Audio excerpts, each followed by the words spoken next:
And welcome back, everybody, to another video on 2 Corinthians chapter 3. This is the 5th video, and the last time you'll see me wearing this shirt in one of these videos, unless I happen to wear the same shirt on the next day that I film. Anyways, we're going to be in 2 Corinthians chapter 3 again, as in verse 9 again. We were in this passage last week, but we were looking at the expression ministry of condemnation. We now, of course, know that there is no condemnation for those who are in Christ Jesus, because we have been quickened by the Spirit of God in the kingdom of the Lord as members of Christ's resurrected body.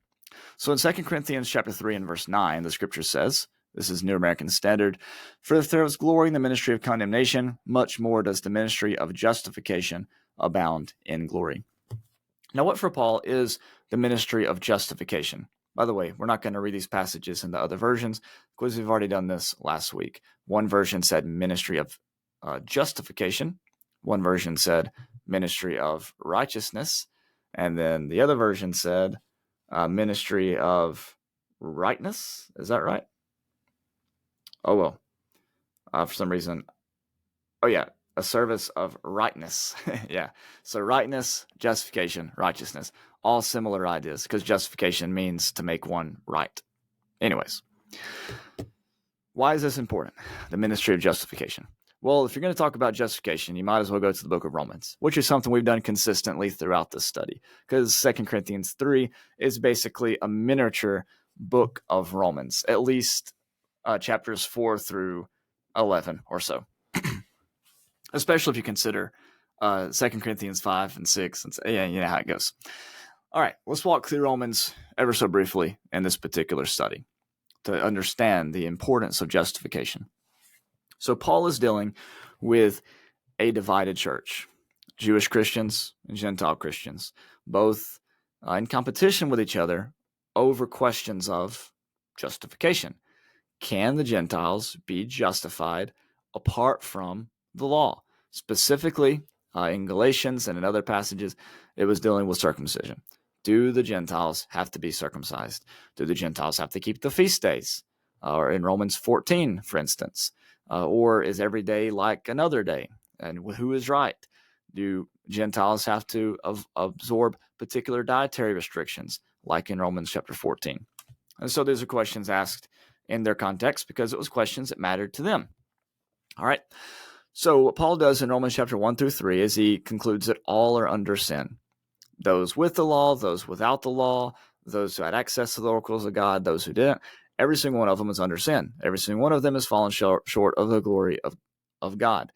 And to try to say that one group was above the other just because they had access to special writings, from Paul's perspective, was defenseless because of everybody's equalness when it comes to sin and the sin problem and that idea of being separated from God.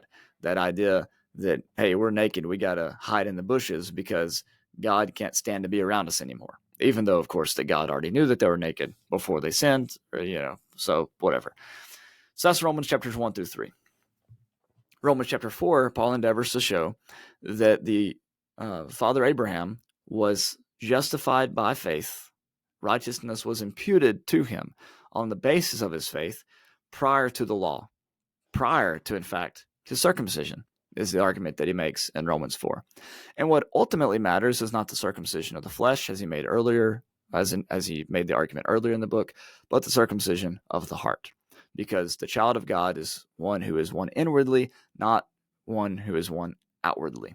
So that's the point of Romans chapter 4, that it is the person who has faith that is justified, that receives imputed righteousness, not the person who keeps the law, because working to receive justification is a wage that is paid to someone and is not a free gift that is given on the basis of one's faith. And that's the argument that Paul makes in Romans chapter 4.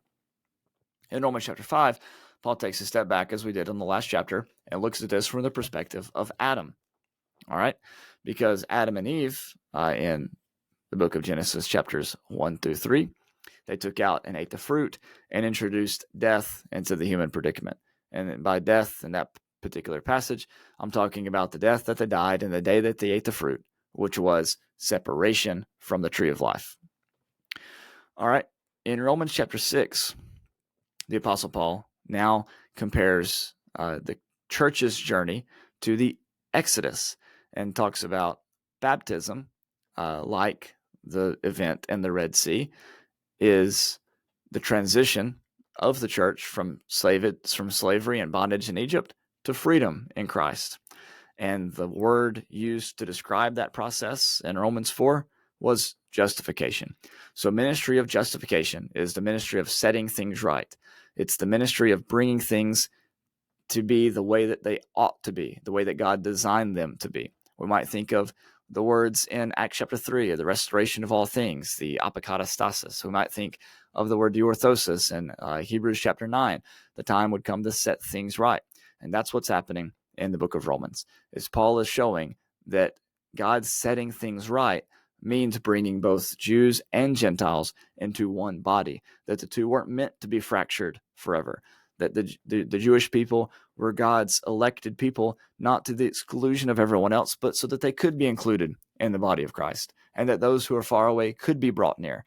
And that's what justification is all about, is bringing these two groups back together, making things right, showing that all are equally guilty of sins, and therefore all are equally offered the free gift of justification through the work that Jesus has accomplished. So, returning back to 2 Corinthians chapter 3 with these themes in mind, he says once more, "For if there was glory in the ministry of condemnation, much more does the ministry of justification overflow or abound in glory." When we think about this move from condemnation to justification, we ought to be exceedingly excited for ourselves because of the great gift that God has given us. But we should also be exceedingly excited at the prospect that the people in our lives can receive this gift as well. No longer do they have to labor under the illusion of condemnation. No longer do they have to labor under the assumption of separation from God. But instead, they can bask in the glorious sunlight, maybe S-O-N there, of what Jesus has done for us, and understand that this ministry of justification appears as a free gift, and that you and I work from the point of justification, not to the point of justification. That is, we work because we have been justified. And those who understand that there's no condemnation in Christ have the freedom to work, to take chances, to take risks, to be all they can be, knowing that if they fall, maybe even when they fall, that God is there to pick them up again. This also means that we ought to be agents of justification, of rightness in this world. That when we see something askew, or we see something off, or we see some territory where it seems that God's kingdom has not appeared as of yet, maybe in the life of a friend or in the life of a relative, or maybe in a congregation that we attend, who knows, that we have the privilege as ministers of the new covenant to stand up and say, hey, this isn't right. And under Jesus's kingdom, this arrangement needs to be changed. She needs to be given a voice. He needs to maybe receive discipline. She needs to move into this particular ministry, or he needs to take the stage in that particular moment. We see when things aren't right, and we try to make them right, and we try to be agents of discernment in the world. We try to be sources of truth within the world, and we try to help participate with God in the healing of the nations, because that's what the tree of life is for in Revelation 22. If God is making things right through Jesus Christ, as he did, then that means bringing us back to the garden, which means we need to take a piece of the fruit of life off of that tree and hand it to our neighbor who's in need, so that they can have the same kind of life and hope and assurity that you and I do, because our assurity comes from God, not from ourselves. Our confidence comes from Jesus, because we look at God through Christ, as the Apostle Paul said in 2 Corinthians 3, and from that we can have complete confidence in this ministry of life and in this ministry of justification. In next week's videos that I'll be filming at some point, we're going to talk about the greater glory. We're going to talk about what is this hope that Paul talks about, We're going to talk about the veil that's taken away. We're going to talk about the freedom in Christ. And we're going to talk about a face-to-face relationship with God. Join me for those. And the only way you can join me for those is if you hit subscribe so that you are notified for when these videos are published. They show up in your inbox and you're able to watch them upon the time of their publishing. And instead of happening upon them later, as maybe you happened upon this video. Hope you have a great day. God bless.